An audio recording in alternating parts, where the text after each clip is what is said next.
જય જવાન જય કિસાન. મારું નામ છે ભરતભાઈ વસુવેલિયા. આજે આપણે ગુજરાતભરના ખેડૂત ભાઈઓની વેદના વિશે થોડી વાત કરીશું. જે અત્યારે કમોસમી વરસાદના કારણે જે ખેડૂતો પાયમાલ થયા છે, જે નિરાધાર થયા છે, એક બાજુથી સરકારી કહેર છે, સરકારી કાયદાઓના કહેર છે, બીજી તરફથી કુદરતી આફતો માવઠા જે ખેડૂતોને તમામ રીતે પાયમાલ કરી ને આજે આત્મહત્યા કરવાના પ્રયાસો પર પહોંચાડી દીધા છે.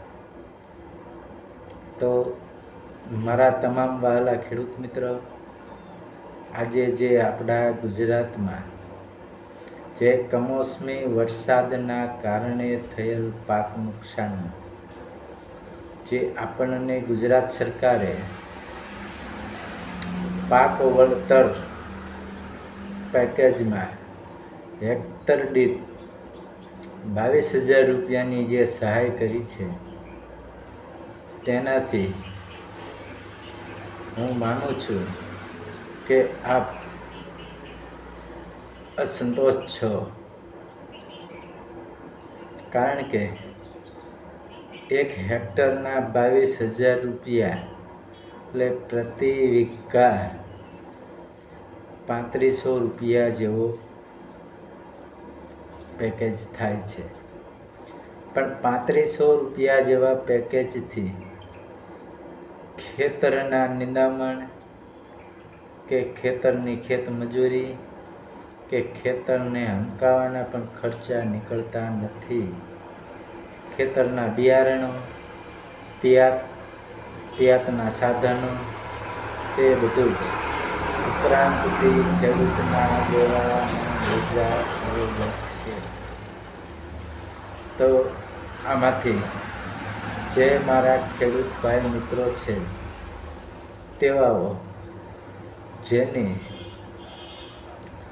રોજગારી તેના પોતાના પરિવારોની જવાબદારી જે ખેતી ઉપર જ ચાલે છે, તેવા ખેડૂત ભાઈઓને આખું વર્ષ કમસે કમ માનો તો ચોમાસાથી અત્યાર સુધીનો પાક છે તે સતતપણે નિષ્ફળ ગયેલ છે.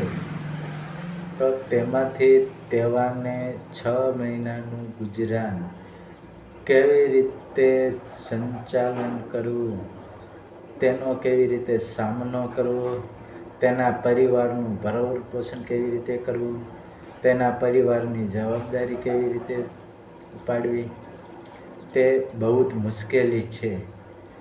પણ આપણા જે ગુજરાત રાજ્યની સરકાર છે, તેને માટે હેક્ટર દીઠ 22,000 રૂપિયાની સહાય એટલે એમને તો બોજા બરોબર થઈ ગઈ છે. પણ 22,000 રૂપિયાની સહાયથી ખેડૂતના ખેતરમાં મજૂરીનો જે એક ભાગ હિસ્સો છે ને, તે પણ આપણે ચૂકવી શકતા નથી.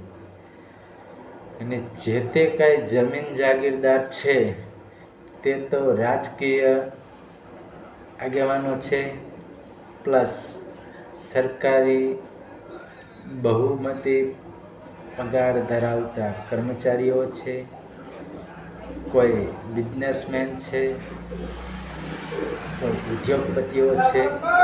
તો જે સામાન્ય ખેડૂતોની આપણે વાત કરીએ છીએ કે જે પોતાના ખેતરોમાંથી તેના પરિવારજનોની ભરણ પોષણ કરી અને તેઓ ગુજરાન ચલાવી રહ્યા છે, તેવા માટે 22,000 પર હેક્ટર સહાય તેમના માટે અસંતુષ્ટ છે. તે લોકોને હવે રવિ પાક કેવી રીતે લેવો ને એ પણ બહુ મુશ્કેલી થઈ રહી છે. હું પણ એક ખેડૂત પરિવારમાંથી જ છું. એટલે તેના માટે ખેડૂતને આર્થિક રીતે આ ગુજરાત સરકાર કોઈ વધારાની સહાય જાહેર કરે તેવી મારી ગુજરાત સરકારને અપીલ છે, એક જાહેરાત છે. જય જવાન, જય કિસાન. એક મુદ્દાની વાત, જે આપણા ગુજરાતના નહીં પણ પૂરા ઇન્ડિયાના ખેડૂતો છે, પૂરા ભારત દેશના ખેડૂતો છે, જે ખેત મજૂરી કરાવી અને પૂરા દેશના નાગરિકનું ભરણ પોષણ પૂરું પાડે છે. અને બીજો, આપણા દેશનો સૈનિક જે આપણા દેશની બોર્ડર પર રહીને પોતાના કુટુંબથી અળગા રહીને અને જે આપણા દેશની સેવા કરે છે, તો તેને પૂરતો હિસ્સો ન મળે તો ખેડૂત કે સૈનિક બિચારા શું કરશે? પોતાને આત્મહત્યા કરવા પર મજબૂર કરશે. માટે હવે ખેડૂતોને જાગૃત થવાની જરૂર છે. ખેડૂત બધા એક થાવ. જો ખેડૂત જાગૃત થશે, ખેડૂત ભાઈ બધા એક થશે, તો આપણે લોકશાહીમાં જીવી શકશું અને લોક શાસન તેને જ સાચું કહી શકશું. જય ભારત, જય જવાન, જય કિસાન. ભારત માતા કી જય. વંદે માતરમ. જય જવાન, જય કિસાન.